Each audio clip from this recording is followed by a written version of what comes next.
sancionado, mas assim, a AGU pediu mais tempo para o STJ para poder regular. Isso foi feito hoje. A AGU entrou com um processo no STJ para adiar esse processo da inclusão e da regulação. Né? Então, eu não sei aqui para estar. Essa briga jurídica. Vai sair, provavelmente vai ser uma semana para ir de encontro com isso. Né? Assim, não está provavelmente vai ser decidido no STJ. O que a gente vem fazendo dentro do movimento saúde, principalmente na formação de fisioterapia, né? Trazendo esse debate, provocando, né? Porque dentro dos cursos de formação a gente tem pessoas comuns, né? Idosos que foram criados a partir, né, da maconha sendo a erva do diabo, né? E que tinha muito preconceito, e quando você começa a tração para dentro da aula, no cotidiano, para falar que é uma planta, né, que é uma planta medicinal, que são divinas, né, são de Deus, né, e aí as pessoas elas vão se sentindo mais à vontade de ir em busca de conhecimento. Então a gente tem provocado dentro do curso de fitoterapia sempre uma aula onde a gente nos permite falar sobre a maconha medicinal. E aí, como o Padre Ticão, antes ele conseguiu, né, montar um grupo que se mantém lá na Zona Leste, apesar de não ter tanto o respaldo de quem está, né, na paróquia, os cursos de formação estão online. E aí o curso de produção, tanto indoor quanto outdoor, a gente consegue acessar de forma facilitada, né, que ajuda. Já que a gente tem tanto proibicionismo nesse processo, é uma das formas das pessoas perceberem, né, que é possível sim também produzir o óleo, é possível sim cultivar a planta. E aí eu acho que uma discussão que a gente trazia muito dentro do curso é a questão de como a terra, o clima do Brasil, né, o polígono da maconha é o polígono da maconha porque é a melhor terra, é a melhor incidência de sol. Né, e de quanto aqueles trabalhadores, que são pequenos trabalhadores, eles poderiam estar realmente, né, sobrevivendo, vivendo com melhor qualidade de vida quando a gente passa a usar a maconha, né, de forma legal, quando a gente tem a possibilidade da legalização, né, da venda, da produção, né, e a própria formação. Tem que se pedir uma legalização para isso. Né? Porque exige, entendeu? Teria que ter uma linha de crédito, né? Pensar, imagina as comunidades, o próprio já tem né, lugares da MST fazendo, né? O óleo também. Né? A agronomia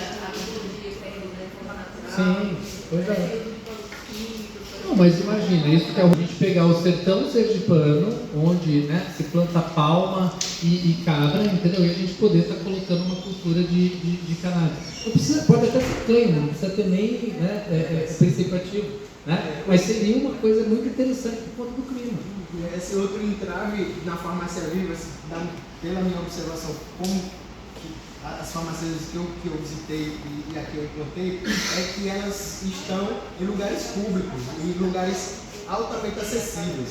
Lá onde eu trabalhei era no parque, então as pessoas tinham acesso, iam lá, pegavam mudinha, unha. Então, a curto prazo, para a farmácia viva fazer isso com a estrutura que ela tem, assim, é um pouco difícil, porque como você vai plantar num parque estadual, no meio de um monte de gente, e você vai cultivar lá, assim, sinceramente eu acho, da estrutura que a gente tem hoje, a curto prazo, eu acho impossível.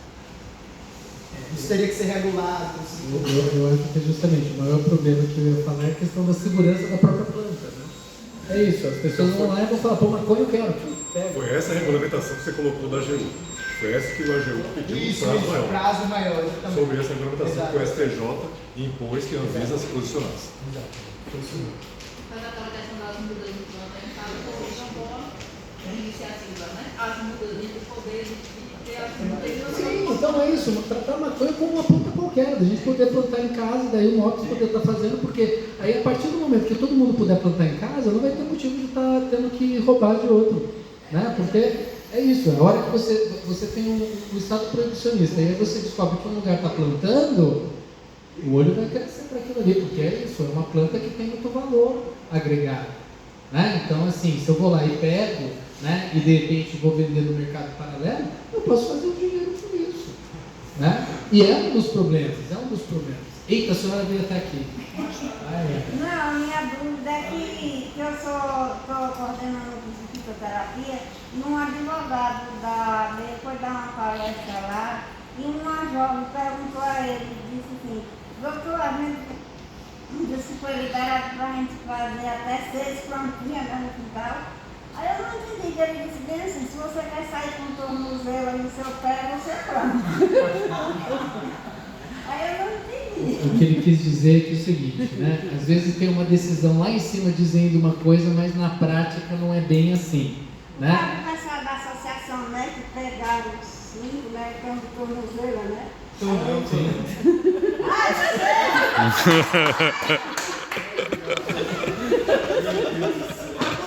Não, mas tem uns que estão. Eita. Agora eu lembrei de você. Mas então, dona Zélia, a Foi questão... você que eu me indicaram, não, né? Não, mas eu tava lá mesmo nesse Ele disse assim, se vocês quiserem ficar de tornozelo, eu vou plantar. Pois é, porque assim, a legislação infelizmente ainda é muito frágil e a gente sempre sabe que quando o negócio é frágil, onde é que ela estoura? Ela estoura no lado mais fraco, né? Então assim, tá lá, estão dizendo que você pode ter 6 plantas, mas se você realmente for pego, pode ser que isso gere problema para você. E aí, Pode ser que você seja ele pego. vai plantar na farmácia livre do móvel. Então, atualmente a gente vai falar, não planta porque isso daí, entendeu? Pode gerar problema. Mas se o MOPS quiser entrar como, né, uma desobediência civil, você pode estar fazendo isso, mas você vai ter consequências, né? Mas para a senhora ver, dona Zélia, a Salvar aqui, entendeu? Eles, porque assim, como é que a gente faz uma associação? Certo? Primeiro a gente tem que, né, antes de eu ir lá no juiz e pedir para eu poder estar fazendo óleo, para poder estar beneficiando a senhora, certo? Porque se eu chego lá, daí eu ia de terno, botar uma gravata, entendeu? Ia lá falar, juiz, eu sou um cara sério, sou médico, né? Prescrevo maconha, deixa eu fazer o óleo, plantar maconha para fazer o óleo. O cara vai olhar para minha casa e falar, você vai, não vou deixar, pronto, né? E não deixa. Só que como é que foi o caminho para a Abrace, né, que foi a primeira de conseguir? Eles conseguiram. Primeiro, eles fizeram a desobediência civil. Plantaram maconha ilegalmente, que no Brasil não pode. Fizeram uma associação, começaram a produzir o óleo e começaram a juntar pacientes para poder estar tomando esse óleo.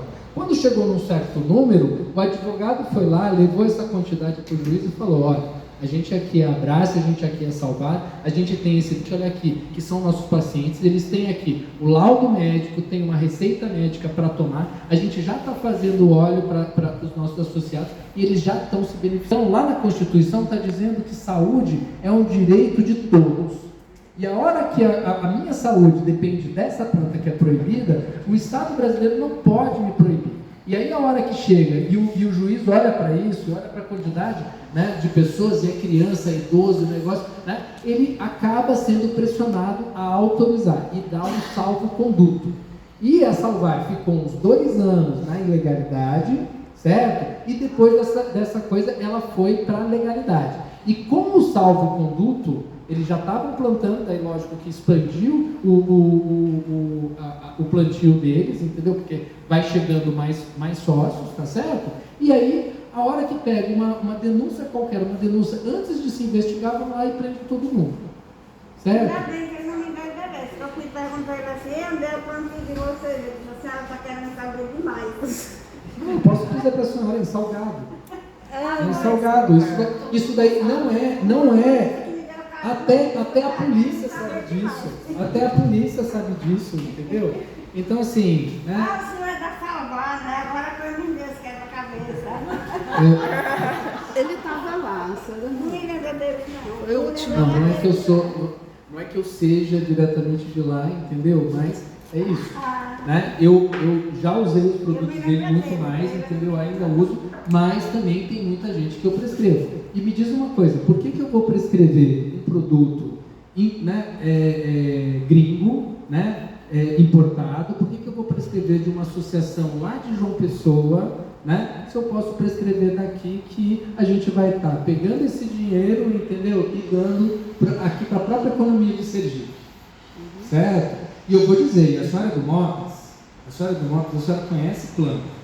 A senhora deve ter um monte de plantinha em casa, não tem? Não sei não, porque eu moro em apartamento, não tem como plantar não. Ô, tadinho. Mas a senhora Tinha lá do móvel, mas por causa de questão de reforma e uns tempos de abandono lá, elas morreram. Pois é, né? Se não cuida, morre. Não é verdade? Mas a senhora sabe que a planta, para ela poder Mas querendo para plantar de novo. Tá no currículo lá no Mops. Precisa de engenheiro agora. Pois é, só precisando de ajuda lá, né? Mas a senhora que já mexeu com planta sabe que, a depender de como eu trato a planta, ela vai crescer melhor, ela vai ficar mais alegre, ela vai oferecer mais. Isso não é diferente com a cannabis, né? Por quê? Porque a hora que você consegue fazer ela crescer num ambiente protegido, né, que é da associação para uma finalidade de saúde, não só de comércio, né, eu acho que essa planta ela vai crescer de uma maneira diferente e vai oferecer para os pacientes uma coisa diferente, tá certo? Né? Então, assim, quem trabalha com planta sabe que a planta, entendeu? Ela depende muito de como você trata ela, essas coisas. E essa planta que vem, né, desse comércio legal, ela não vai ser da mesma maneira, entendeu? Do que se a gente fizer em casa. Né? Esse sabor lá que tem muita cana do velho e folha de levante. Os pobrezinhos não estão lá ainda, mas Tem penicilina, dona Zélia. penicilina também, capim. Isso. Capim. Pronto, gente, então deixa eu passar aqui para outra. Se quiser concluir, eu falo. Acho que ele vai ter. Vou concluir dizendo que maconha é bom. Mas vamos fazer de maneira supervisionada, orientada e de qualidade, que eu acho que isso daí ela só vai criar mais potencial de poder estar te ajudando. Não é porque você de repente não teve uma experiência muito boa com uma maconha de baixa qualidade que talvez você não tenha uma experiência melhor a hora que ela seja orientada, né? E aí, né? Eu sempre brinco, né, nessas horas para a gente poder estar fazendo, chamar vocês aí, para a gente poder dar um grito da maconha, né? A gente gritar maconha, porque às vezes a gente não pode nem falar maconha, né? Porque é um negócio. Então, assim, né? A gente fala assim, maconha! Maconha! Pois é, liderar essa maconha. As minhas filhas são contra eu falar. Obrigado, Luda. Brincadeira de cannabis, dona Zélia. Muito importante essa discussão, né? Porque traz questões de dosagem, de não é só pegar a planta e fumar, né? Também no vaporizador a gente tem a dosagem certa também, tem as gramas, tudo certinho, né? E também tem, agronomicamente falando, também tem a questão do cultivo que pode alterar o teor do THC, por isso que é necessário fazer o teste do lote, ver o teor de THC do lote, CBD de cada substância. Mas isso não tem na engenharia, mas essa coisa do amor da planta, essa coisa da ciência, como é que você vê isso assim? Porque a gente está falando, porque assim, tem coisas que estão ali dentro da ciência, mas tem outras coisas que a gente sente, né, por ser vivo. Né? Como é que você vê isso fora da engenharia, mas como uma pessoa que já tratou de muitas plantas assim, como é que é? Você também vê essa diferença? Sim, porque quando você cuida da planta, isso já é terapêutico, né? Você regar, cuidar, isso já... Você cuida dela, que ela sorri pra você. Exato, a gente cuida dela e ela cuida da gente, né? Tem esse caráter, com certeza, você conhecer isso, mas assim, quando a gente fala industrialmente, farmácia, a gente tem que ter parâmetro, né? Então, sim, precisa de mesmo que seja um cultivo caseiro, no mínimo você tem que saber a genética, qual o potencial máximo de THC que aquela planta vai ter. No mínimo isso você tem que saber. Mas eu defendo que haja pelo menos uma padronização genética para o consumo individual, para o uso, para o plantio caseiro, individual. Que seja determinado no mínimo uma genética específica para aquela condição. A gente sabe o potencial que ela vai ter, máximo, ela pode não chegar àquele máximo, mas ela tem potencial para chegar. Então, isso é o mínimo. Mas a questão da terapêutica e do cuidado e da relação com a natureza, isso... E até a relação espiritual com a terra, né? E ela não deixa de ser uma planta de poder, né? É aqueles Uma planta trabalhos que ancestral. os alunos estão tudo aqui, não? do Congresso.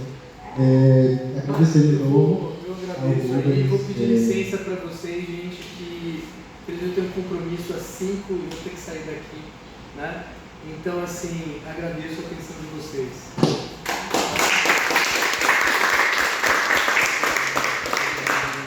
Eu só queria dizer uma coisa, Rudolf.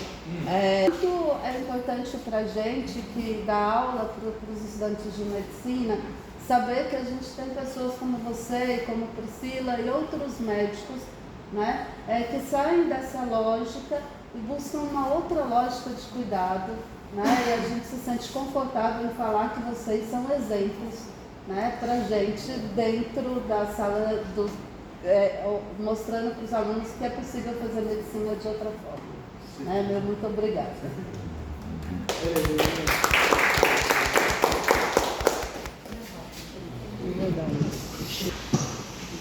Você é daqui de Aracaju?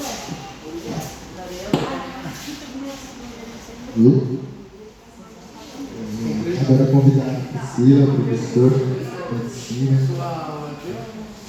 médica integrativa também, né, da ginecologia natural, da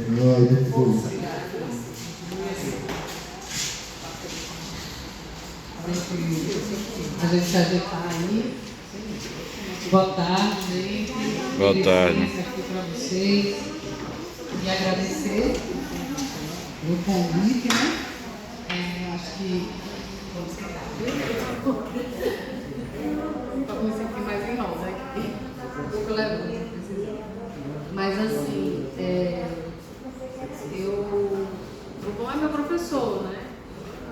Da prática, assim, para um médico, para uma médica, mesmo com a formação que eu tenho, eu sou médica de formação, sempre participei do movimento estudantil, né, fiz medicina preventiva e social, né, sempre fui muito crítica ao jeito mais tradicional de fazer medicina, esse que a gente aprende na universidade, e por mais que fosse muito crítica, e sou, né, fazer a prescrição de ervas parece um bicho de 7 cabeças, né?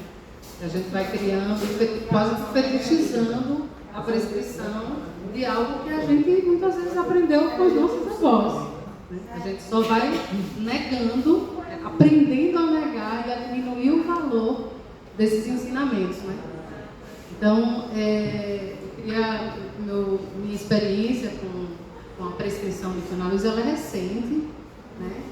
Mas eu sempre usei plantas, né? Na minha família a gente sempre usou planta para se cuidar, né? Sempre planta foi parceria e a cannabis sempre me chamou a atenção assim, dessa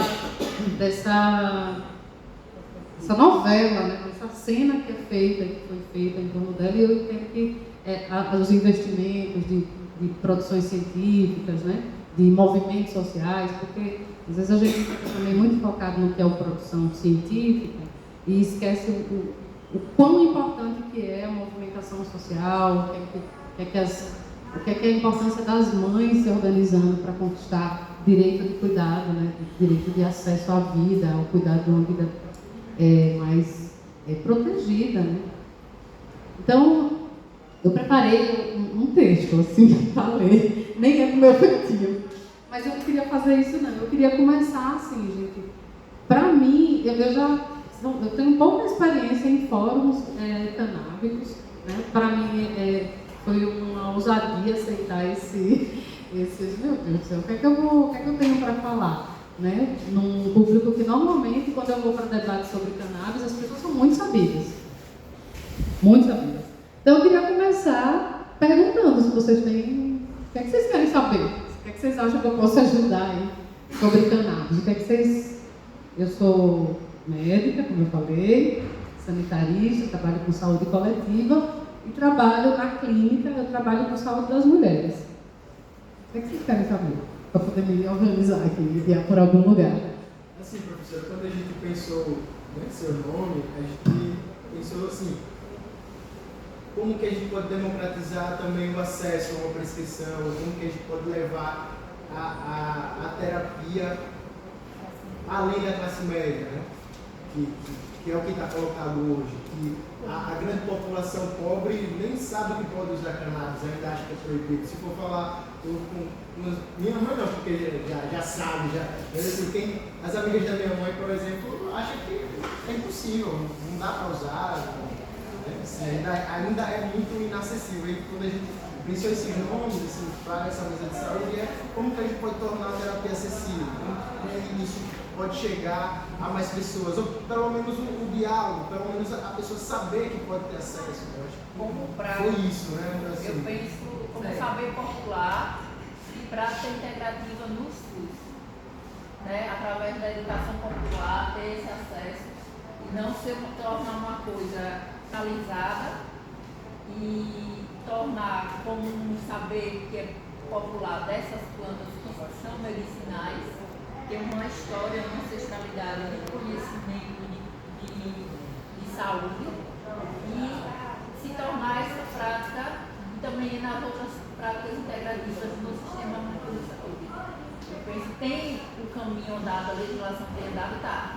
Essa é limitada, essa pessoa falou. Mas para concretizar isso, é preciso que nós estejamos sempre vigilantes, né? Para que seja. Obrigada, E também como a pessoa ter uma liberdade e um autocuidado desse saber popular e dessa prática tradicional. Alguém aqui nunca usou maconha?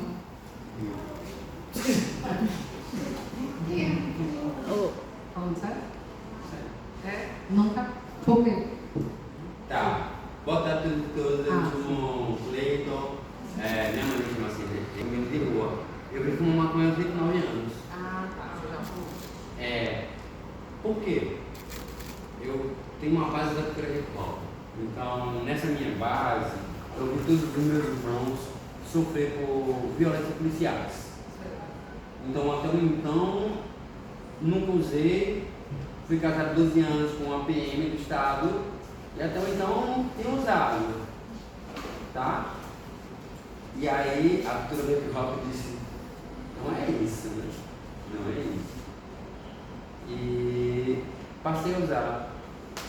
E no primeiro back que eu usei, eu senti um novo mundo, uma nova história, uma nova trajetória de vida. E achou bom, uma boa trajetória de vida. Veja, eu era alcoólatra. Eu era alcoólatra. Todos os serviços que eu exercia, eu tinha que beber um rim ou dois. E algumas moqueiras. A partir da cannabis, eu parei de usar o álcool. E isso me deu dimensão.